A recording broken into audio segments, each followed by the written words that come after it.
Good morning, everyone. I think we are live.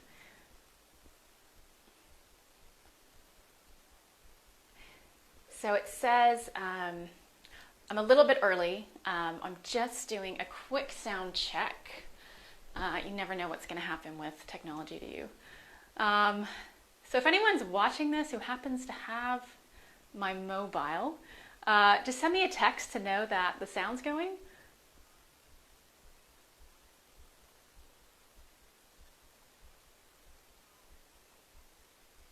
Oh, brilliant. Okay, I've got some waves.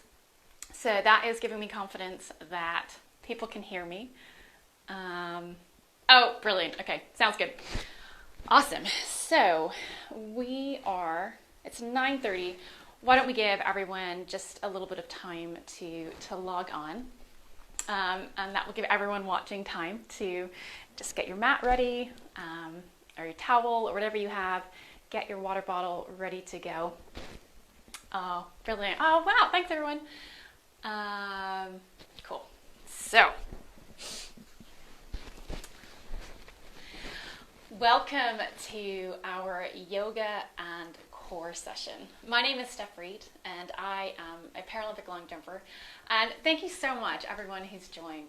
This is one of my absolute favorite sessions of the week, and it's really fun to be able to share it with all of you. So if you are new to yoga, there is going to be lots of repetition and everything's going to build, so it will be really easy to follow along. Equally, if you are a seasoned pro, I have a few challenges for you as well. I will talk you through it as we go, but let's get started because we actually don't have that much time and I want to pack as much in as possible. And we have a very special guest at 9:50 joining us, who you may know, para swimmer Alice Tai. So let's get moving. So if everybody wants to get onto their mat and just kind of get into all fours. Now I always start every session with some spine mobility, and whether you are an athlete or you're sitting at a desk 9 to 5, you've got to show your back some respect and give it a bit of love. So we're going to start by just sinking our stomach down to the ground. And then I like to round back up to the sky. Oh, that's a good one. And we'll come down again. And then back up to the sky. And then I always start with just a little bit of child's pose. Now, there are some positions in yoga where form is really important. And there are some where it is not. And this is definitely one of them. This is just about doing whatever feels good for you. You can keep your knees open. You can keep your feet together. You can open your feet. You can go down as far as you want. It is up to you. You can go with whatever feels good. I'm actually a little bit tight in my hips, and so you can stay in child's pose if you want, or I'm going to come up. And I'm just going to do a little bit of side to side. Again, just really waking my back up. Maybe even some circles. I actually really miss studio yoga, but one of the great things about doing it in your living room is that you can make it as weird and as wild as you want, and no one is watching. Brilliant. So wherever you are, we're going to take one more breath. My house smells like coffee and roast chicken from last night. And then you're going to tuck your toes in, and we are going to go into our first downward dog. Right, so sometimes when you get into a position for the first time, it's not always going to feel great. That's okay. We are waking our bodies up. So what you want to do is make sure you are pushing into the ground with your hands, pushing into the ground with your feet, and pushing your hips up to the sky. I'm actually just going to pedal a little bit just to, again, really wake things up. Brilliant. Now, I appreciate if you were in this position, you probably can't see me right now. Don't worry, I will walk you through this one. So what we're going to do is we're going to start with our right foot And you are just going to bring that foot, lunge it forward in between both hands. Brilliant. So once you're here, you're going to keep that back heel off the ground, and you're just going to use your strength, and you're going to come on up. Ooh. Oh, man. Guys, I so wanted that to look smooth. That's okay. We're still waking up. So once you found your balance, you're just going to bring your hands down just to your heart, and just spend a moment here. Take a breath. Really feel that right glute starting to work. Whoa, you can see I'm fighting for my balance, and that's totally fine. It is a yoga practice, not a yoga perfection. Now we found some stability. There we go. Right, so now you're going to take both hands, and we're going to put them back on either side of your foot, and then you are going to reach up. Really feel that twist. And if you find a spot that's a little bit tight, I find it really helpful just to breathe into it. Great work. Okay, so we're going to do another breath here. Try and get a bit more out of that twist. Brilliant. Hand come back. And we're going to step back with our right foot. And now we're going to exchange and bring that left foot forward. And same thing again. So we're going to come on up using our strength, keeping that right heel off. Oh, that's a bit better.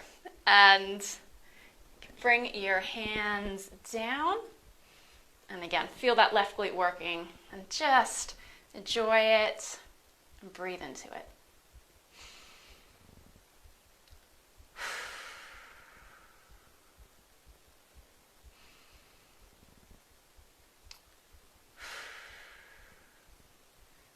So after you've exhaled, just come on down.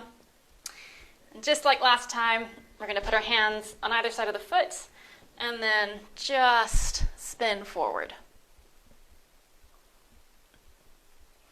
And as you're doing this, reach back with your back leg and reach up to the sky with your arm. And just breathe into any tightness. And bring your hands back down. And then we are going to step back into plank position. And we are going to, there we go, come into our plank. This will be our first Vinyasa. I think I'm not awesome with all the names, but just follow along on the screen. So you come up to your first plank position, and then you're going to lower down into a press up, but keeping your elbows tucked, touching your rib cage, and then you're going to come on through. Just really open up your chest, and then tuck your toes, and we are back into downward dog. Oh, well done, guys. So that was our first flow. We're going to do 3 of these with some awesome core work interspersed. So this is kind of your rest period. Hopefully when you come into downward dog this time, it feels way better, doesn't it? Okay, so one more big breath. And this time we're going to start with our left foot. And before you bring it through, we're going to lift it up to the sky. Again, I appreciate if you are doing this. You can't see me on the screen, but don't worry, I will talk you through it. So right now, you are balancing on 2 hands and 1 foot. Try and keep your weight evenly distributed on both hands. And then we're going to lunge it through. Now this time, you're going to take your back foot and you're going to spin it down, and we are going to come on up into our first warrior 2. Now for me, yoga has always been this, it's a blend of both energy and relaxation. So none of these poses are passive. So especially when I'm a warrior 2, for example, I like to imagine both my heels, I am actively trying to bring them together. And when you do that, you can feel just the strength and the energy right underneath you. And then with my arms, I am actively reaching out in opposite directions. And so it's both relaxing and really strong. Right, so now we're going to take our front hand, flip it. I want you to reach forward Try not to change your leg position. And then we are going to reach up first and then back. Again, you want to really, really feel it through your side. Really enjoy that stretch. 2 breaths here. Awesome work, guys.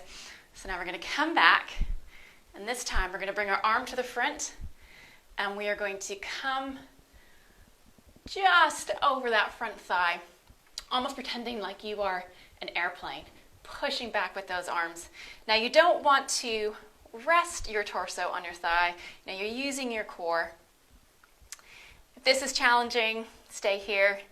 If you want a little bit of an extra challenge, you can bring both arms in front of you, keeping your elbows near your ears, and stretch forward as you are stretching back.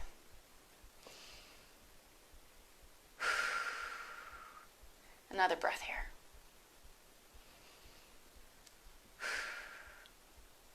Brilliant. So no matter where you are now, we're going to take both hands, bring them back down to our feet, step back, and we're going to do the same thing now on the right. So from this position, you can push back into your downward dog. And remember, we went into our lifted, we're going to lift that right leg up, balancing on just 3 limbs, and then you can pull it through. Awesome work, guys. So you can spin that left foot down using your strength. We're going to come on up, and we'll open back up into Warrior 2. Brilliant. So once again, actually, do you know what? I can feel the tension in my shoulders. So what I'm going to do from this position, I'm actually going to lift my shoulders as high as I can to my ears, and then I'm just going to let them go. That's better. So once again, stretch out with your arms, pull your heels into each other, and then you're going to flip forward with that arm, reach, and then come on back. Reaching up, and then back behind you. Now I can actually feel this front knee wanting to cheat, so I'm going to make sure that I'm sinking a little bit lower into it. There we go.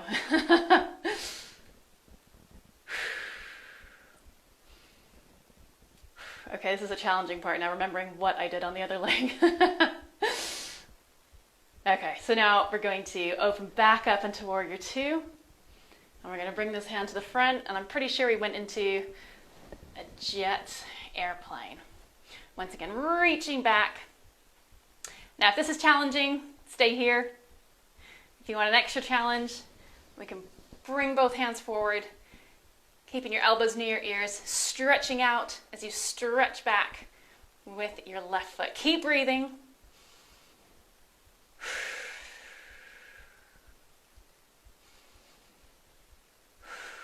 Oh, great job.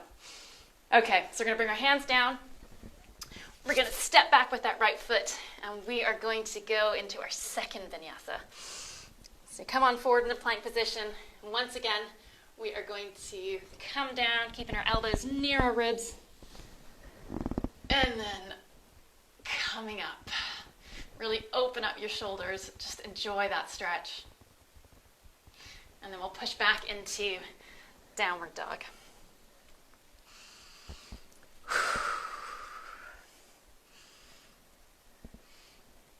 So what you should be finding now is that this position you're able to go deeper into. I mean, I can tell my heels are coming down closer to the ground. My hips are higher. Brilliant work, guys. So that was flow number 2. Quick time check. Oh, we're still good. So now we're going to hop into flow number 3. So once again, we are going to lift our left leg up to the sky. And now this time, I'm going to open up that hip and extend that left leg to the side. And then we're going to lunge it through. And once again, we are going to spin that back leg down and come on up into a Warrior 2 pose. Brilliant. So now what we're going to do is we're going to explore triangle pose. So you're going to straighten up your front leg. If you need to readjust now, I actually want to bring mine a little bit closer together. That's fine. And from this position, I want you to imagine your body is actually sandwiched between two panes of glass. So we're going to keep it in a line. And then what you're going to do is you are going to stretch forward from the hip. And once you've come as far as you can, you're just going to let that arm come down, reach up to the sky, and wherever it falls, that's totally fine. So take a breath here. And now for some extra core work. If this is challenging, you can stay here. If not, I can help you with that. So you can take your front hand and you're going to reach it out towards the wall, really feeling your side abdominals work. You can tell I'm starting to, it's very challenging trying to talk through this and breathe. So that's okay. So now I'm going to take this arm for an extra challenge and I'm going to reach it to the wall as well. Whew, stretching out and reaching back with that left leg. Okay, come on, one more breath, you can do it. Great job. So it's important to come out of this nice and slowly. So I'm going to extend both arms, come on back, and then I'm going to windmill them down, and we're going to exchange legs. Oh, brilliant job. Whew. That one got me. Okay, so back into downward dog. Again, we are going to lift up the right leg, and then I want you to open up that hip, reach to the opposite wall, and then we are going to bring it through.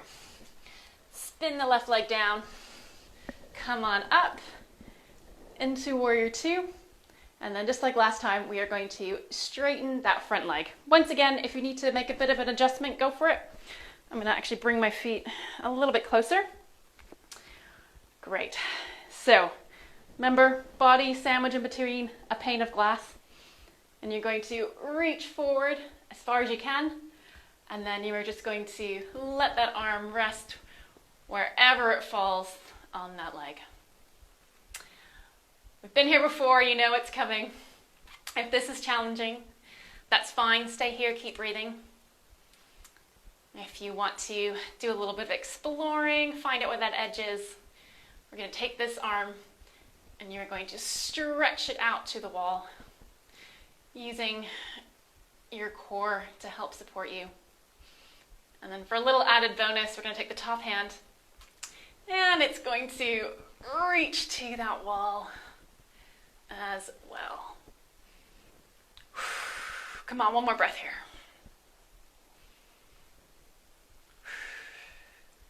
Oh, great job, everyone. Okay, really slowly we're going to come out of it. Extend your arms. Come back to the top. And then you can rebend that right knee. And we're going to windmill them down. And then we are going to enjoy this last of our vinyasa. So, come on up to the front in plank position. We're going to slowly lower down, ribs beside, elbows beside your ribs. And then come on through. Really open up your chest. And then we're going to tuck our toes and get back into our last downward dog. Now, I am going to share with you one of the core moves I've been working on through lockdown. Give it a go. If you fall out of it, no worries at all. So from this downward dog position, what I want you to do is to lift your right leg to the sky. Once it's there, you are now going to bring it round, just like so, and extend it out to the side wall. Challenging, you can stay here. However, again, if you want to find your edge, you're now going to take your left hand and you are going to extend it hang on, you can extend it to the opposite wall. There we go. 2 breaths here. If you fall out, that's totally fine. Just reset and try again. Oh, brilliant, guys. Okay, so now bring them back down. We're going to do the same with the other leg. I'm actually just going to shift over a little bit so I don't hit my wall. Okay, so left leg. And you know what? It might be different. Even if you can't do it on one side, you might find the other side easier. So you're going to lift up your left leg, and then we're going to bring it round to the wall.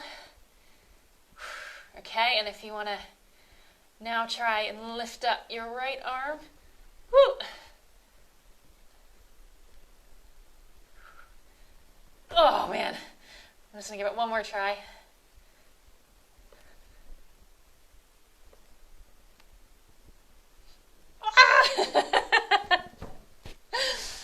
If you fall out of it, that's fine. Something else to work on for next time. Thank you so much for joining, everyone. So that is what we have today. And now, you don't want to go anywhere because I am about to, well, if I figure out how to do this, we're going to have a quick chat with Alice Ty.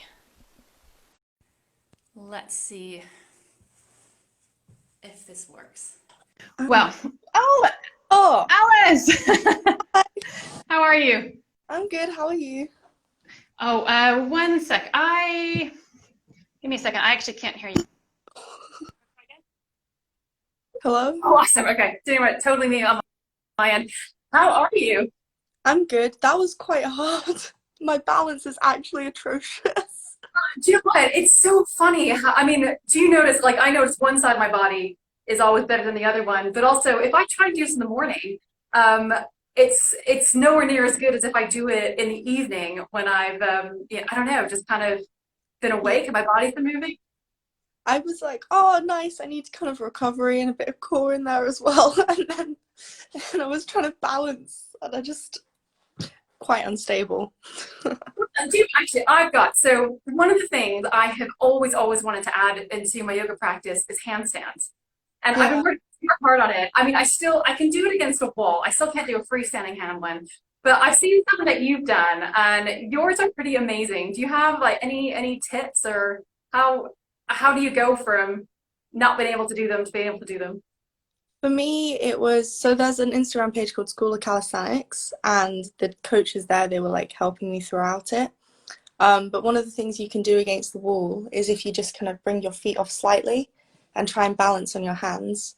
I found that really helpful. And then also, I'm not entirely sure how to explain this, but if you go into a frog stand. Oh, yes, okay. That's good. And then also you can jump from side to side. This is really bad. I was planning on doing some sort of arms and calisthenics stuff next week anyway, so I guess you can. Amazing, cool. I will totally be there. Wow. So I actually, before the session, I don't know if you're a baker or not, anyone who's still here. So I actually made some bars. All the swimmers that I know are keen bakers. Are you included in that? I wish I was. I'm actually really bad at baking. Whatever I make always turns to bread. So if it's a simple recipe, then willing to follow. I have some Cheerios in the cupboard. So, yeah. Oh, these are delicious. I really wish I could share them, but the recipe's online. So, how have you been? Obviously, we're pretty deep into lockdown now. Have you been swimming, or what have you been up to? Training-wise? Luckily, my parents live by the sea, so I came back from uni to stay with them. So when the weather's been good, I've been going sea swimming, but they also got a rowing machine 25 years ago, and it's really old, but it's good enough. So I've been using that, doing some other sports. We found a hand bike in kind of just in the middle of nowhere, that someone was willing to give to us. So I've just been trying a load of different things. So it's been pretty fun. Oh, really? How's the rowing been? Really, really good. It's so tough. Oh my goodness. I thought it would be okay. And then the GB Power Rowing team asked if I wanted to join a few of their sessions. I've never sweated so much in my life. I'd do kind of maybe 10 strokes and just be dripping. So it's been a nice journey. It was definitely hard though. Well, it seems like, you've obviously handled all the changes to everything really well. Was it tough at the beginning, or? Yeah, it was definitely strange because in swimming, the longest you go out of the pool is 3 or 4 weeks after a major competition. So then after that time elapsed, and it had been 5, 6, 7, like 8 weeks out of the pool, it was just a really weird place to be in because I've not had a break that long out since maybe when I was 13. So like a good 8 years where I've not had more than 4 weeks out of the pool. So I think it's the same for all swimmers. It's just a very odd situation, but hopefully we can get back in soon. Oh, well, do you find that? So I always find, the really, really brutal workouts that you do, as you're doing them, you just wish you could be doing anything but them. And then when you can't do them because you're injured or you can't access the track, all you want to do is get in and just do one of those crazy intense lactic workouts. Do you find that as well? Exactly. For me, I hated sessions where we had to do fly. Like butterfly just kills me off. My arms get so tired. And now I can't wait to get back in the pool. And in my head, I'm thinking, oh, I'm just gonna do fly every single session. Just I'm gonna do it, and I'm not gonna complain. I'm not sure how long that'll last, but that's my plan. Oh, how funny. But I mean, you swim like literally every stroke, is that right? Yeah, apart from breaststroke, I'm really bad at that. Oh, every stroke. If you watch one of my races from World Champs, it's the individual medley, so it's one length of each stroke. I'm fine on the first two legs, and then it gets to breaststroke, and everybody goes past me, and it's really sad because I'm swimming and I can see them. So I'll turn and know I'm a good kind of 5, 10 meters ahead, and then they'll just slowly start going past me, and I'll be left behind. So it's kind of I'm not very good at breaststroke. So do you then have to just make it all up on the final freestyle leg? I should do, but I die completely. I've not swum an IM where I feel confident on the way back because my arms just, I don't use my legs for breaststroke. My arms just, they're so painful. Just breaststroke in general is painful. Oh, how funny. I quite love swimming and I train at Loughborough. And so there's been occasions where I was doing breaststroke and I could see Adam Peaty on the side just thinking, oh my gosh, you must think that's just so sad what she's doing. Honestly, his 100 breaststroke time is faster than my 50-meter split from World Championships. And I told him at British Swimming Awards, and I feel like he was judging me a lot. What's about it? It's just Yeah, I backstroke was always my thing. That was my favorite. I love. But is that your favorite as well? Apart from outdoors, I've always been scared that I'll get pooped on or something. So I keep my mouth firmly shut when I'm swimming backstroke outdoors. I'm like, So see, I actually thought that the hardest thing would be like trying to steer when you're doing backstroke because there's no yeah, not lifelines but flags to guide you with. yeah. I'm also bad at that. At Commonwealths in 2018, it was an outdoor pool, and it was the first time I'd ever raced outdoors. And the commentators on my race, they were like, "Why is she looking for the lane rope? Why is she swimming next to the lane rope?" And I was just meandering down the lane. So that wasn't great. I need to work on that, to be honest. But obviously, there aren't many outdoor pools in the UK to practice it. Yeah, fair enough. But I mean, to be clear, you are pretty awesome at a lot of things when it comes to swimming. I watched you at the well, they ended up being the London World Championships because they got moved. But am I right? Have you been to a Paralympics before? Yeah, I was in Rio. How was Rio for you? It was weird. I wish I would have soaked it up more because I was kind of stressed about performances.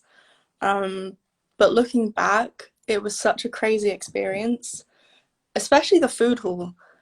I keep thinking about this whenever people ask me about Rio, and just the size of it and how it functions blows my mind. So I always say the food hall is cool, but also I like this. It's interesting to think that within that space, every Paralympic gold medalist is staying within that space, and every Olympic gold medalist was in that space as well, like within the time frame of a month, which is really just awesome because that's kind of like, oh well, it is the elite of the elite.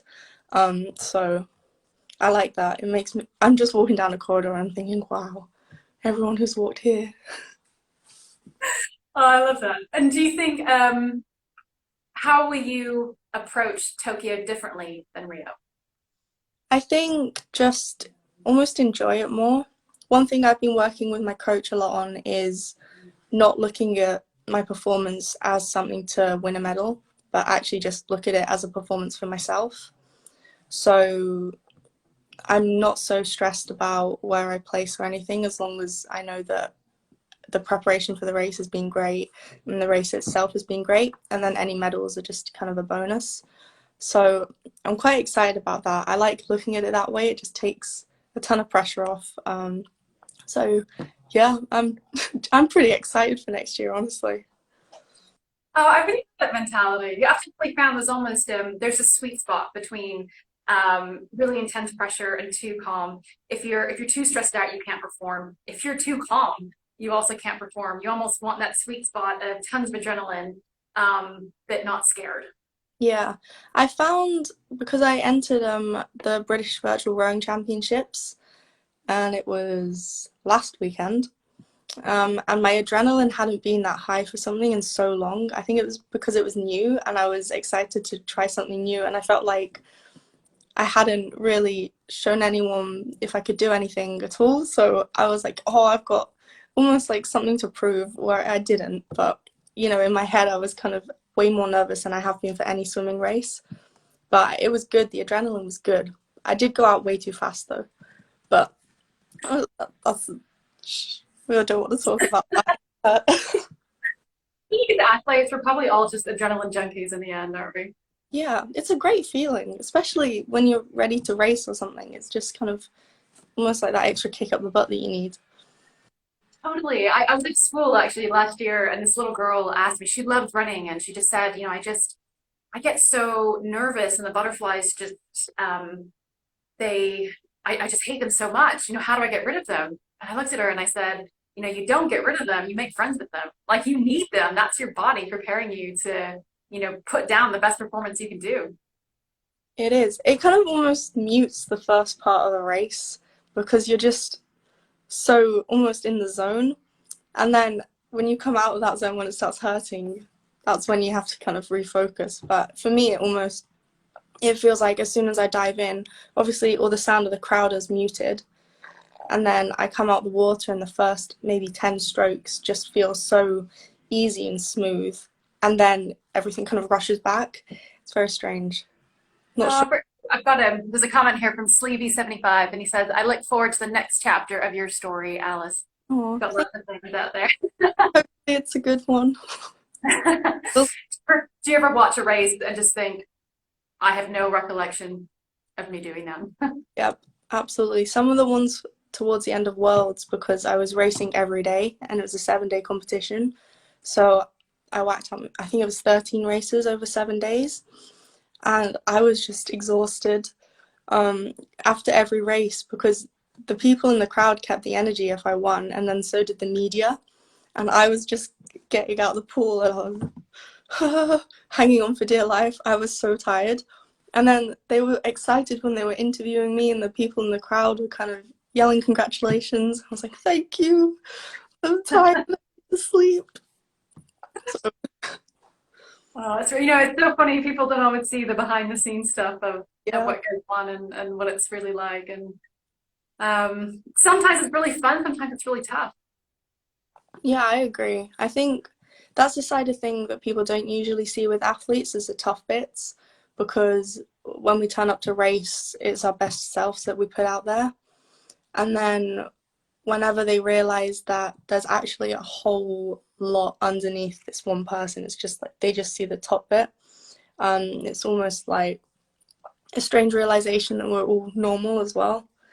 We just do sport, we just enjoy it, and we do it to a high level, but underneath that persona, everyone's just completely normal, and we have our good days and bad days.